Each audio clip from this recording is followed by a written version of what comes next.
Alrighty, I'm outside here at the Hoover Met after South Carolina suffers a 12-11 loss to LSU on Saturday in the SEC tournament semifinals.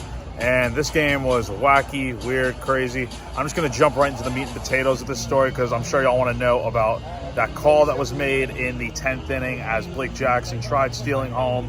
And after a brief delay, South Carolina was awarded a run to take an 11-10 lead. And there was a lot of confusion. So I'm just going to break it down real quick.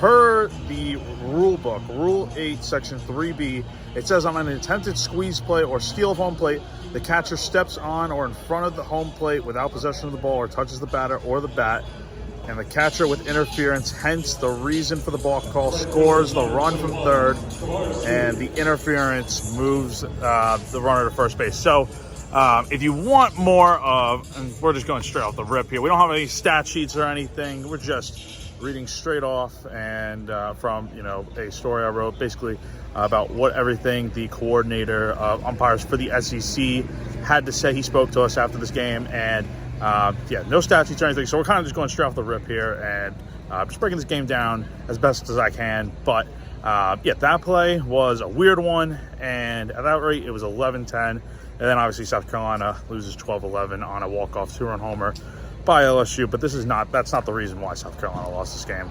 The true reason the Gamecocks lost today was errors, right? You have an 8-0 lead in this game. You're cruising. Your offense is firing on all cylinders. And then with 2 outs in the 4th inning, Talmadge LeCroy makes a play that should have been made, in my opinion. It was a hard-hit ground ball by Michael Braswell to third base.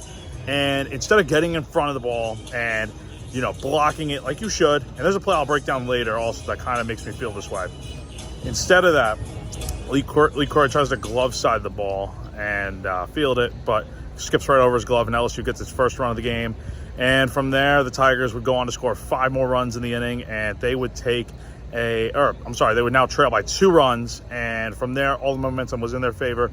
Now I'm kind of critical on the play of LeCroy and kind of harping on it mainly because there was a play later in the game. Ethan Petrie had a ball hit to him at first base, kind of pretty much hit as hard as the LeCroy one was off the bat of Braswell.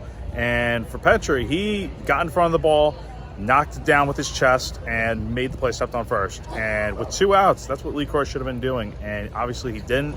And, I'm thinking back to a famous movie, Happy Gilmore, where Happy Gilmore, played by Adam Sandler, goes to the batting cages and, for training for hockey, he, takes baseballs, hit him on the chest and stuff. Maybe that's what South Carolina needs to do after making 12 errors this week. We'll have to see. But look, that error, LeCroy, it wasn't even ruled an error, which is the craziest part from this game. Like, that was ruled a base hit, which I don't understand at all. But later in the game, it's 7th inning, South Carolina somehow is still leading in this game. That's the big thing, that they were leading pretty much all game. That's the craziest part. And then in the 7th inning, Matthew Becker comes in. First batter he faces, fields a ground ball right back to him, a little tapper, and makes an errant throw to first base, which eventually leads to a run.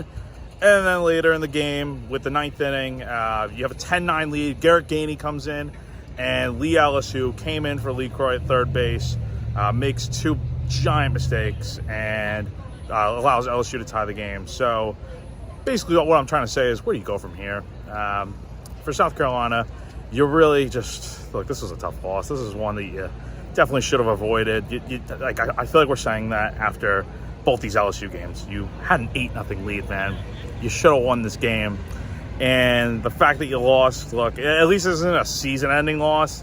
It ends your run in the SEC tournament, but now you got to really reset and get ready for a new week with the NCAA tournament coming up, which South Carolina will be in, and they'll learn their fate on Monday at noon on ESPN2 with the NCAA tournament selection show.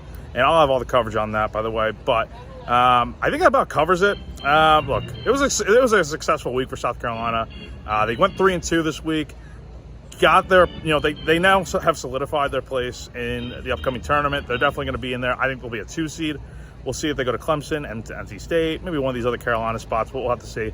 But yeah, that's going to do it for now from Hoover. Thank you guys for following along all week. Really appreciate it. It's been a grind this week, but I'm ready to get home and maybe see my family for a day, then we'll get right back to work in Columbia. But that's going to do it for me for now. For GamecockCentral.com, I'm Jack Veltri.